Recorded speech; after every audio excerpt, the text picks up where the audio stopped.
2025லேருந்து எடுக்கப்பட்ட ஒரு தெலுங்கு திரைப்படமான டக் டக் திரைப்படம் எப்படி இருக்கு அப்படிங்கிறத இந்த ரிவ்யூவில் பார்த்துடலாம். இப்போ இந்த திரைப்படம் தமிழ் டப்பிங்கோட வெளிவந்திருக்கு. அண்ட் இந்த படத்தை பொறுத்தளவுக்கு ஒரு காமெடி ட்ராமாவாக எடுத்திருக்கிறாங்க.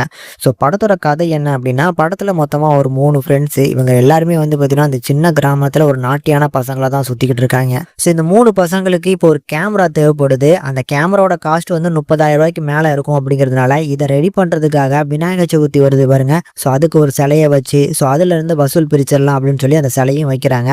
ஆனா அந்த விநாயகர் சிலையை ஊர்வலம் கூட்டு போறதுக்கு ஒரு வண்டி வேணும்ல. ஸோ அங்க அதுக்காக தான் வந்து பார்த்தீங்கன்னா ஒரு பழைய ஸ்கூட்டரை ரெடி பண்ணி ஒரு சின்ன ஆட்டோ ரிக்ஷா மாதிரி மாத்துறாங்க. பட் இங்க தான் ஒரு பெரிய விஷயம் நடந்தேறுது. இவங்க ரெடி பண்ண அந்த குட்டி ஆட்டோ ரிக்ஷா இருக்கு பாத்தீங்களா, அது ஒரு கட்டத்துக்கு மேல அதுக்கு உயிர் இருக்கு அப்படிங்கிறத இந்த 3 பசங்களும் தெரிஞ்சுக்க ஆரம்பிக்கிறாங்க. இப்போ நாம ஏதாவது ஒரு கேள்வி கேட்டோம் அப்படின்னா அதுக்கு இல்லை ஆமா இல்லைன்னா வந்து பார்த்தீங்கன்னா அந்த வண்டி தானாகவே மூவ் ஆகுறது இது எல்லாத்தையும் பார்க்கக்கூடிய இவங்க அதை வச்சு ஒரு பிஸ்னஸ் பண்ண ஆரம்பிக்கிறாங்க.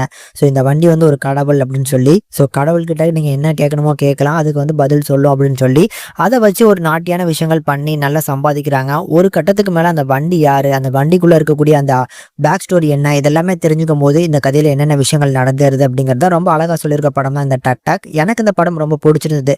ஃபர்ஸ்ட் வந்து பார்த்தீங்கன்னா படத்தை ஸ்டார்ட் பண்ணது செம காமெடியா ஒரு ஃபீல் குட்டான வைப்ல வந்து எடுத்திருப்பாங்க. அந்த 3 பசங்க சூப்பரான ஒரு பர்ஃபார்மன்ஸ், அவங்க 3 பேருக்குள்ள இருக்கக்கூடிய பாண்டிங்குமே சூப்பரா இருந்துச்சு. ஸோ கரெக்டாக படத்தோட அந்த இன்ட்ரோல் பிளாக் மாதிரியான ஒரு பிளாக், ஸோ அந்த இடத்துல தான் வந்து பார்த்தீங்கன்னா அந்த வண்டிக்கான ஃப்ளாஷ்பேக் வரும். ஸோ அந்த ஃப்ளாஷ்பேக் சூப்பராக இருந்துச்சு. அந்த ஃப்ளாஷ்பேக் போர்ஷனில் ஹீரோயினோட பர்ஃபார்மன்ஸ், அவங்க இருக்கக்கூடிய அந்த சைடில் வந்து பார்த்தீங்கன்னா அந்த கதை எழுதின விதமும் சூப்பராக இருக்கும். என்னடா ஜாலியாக நல்லா ஃபன்னாவாக சிரிச்சுக்கிட்டே இருக்கீங்க, வாங்க கொஞ்ச நேரத்துக்கு அப்புறம் உங்களை அள வைக்கிறேன் அப்படிங்கிற மாதிரி அந்த கிளைமேக்ஸ் ஒட்டி ஒரு சில விஷயங்கள் அந்த கதையில் வந்து பார்த்தீங்கன்னா நல்லாவே ஒர்க் அவுட் ஆச்சு. அண்ட் படத்தோட ஸ்க்ரீன் பிளேவும் ஃபர்ஸ்ட் ஹாஃபும் சரி செகண்ட் ஹாஃபும் சரி பெருசாக இவங்க போர் அடிக்காமல் நல்லா மூவ் பண்ணியிருக்காங்க அப்படின்னு நான் சொல்லுவேன். ஏன்னா ஃபர்ஸ்ட் ஹாஃப் ஃபுல்லும் இந்த 3 பசங்க அந்த வண்டி அவங்களுமே ஒரு சில நாட்டியான விஷயங்கள் பண்ணுவாங்க.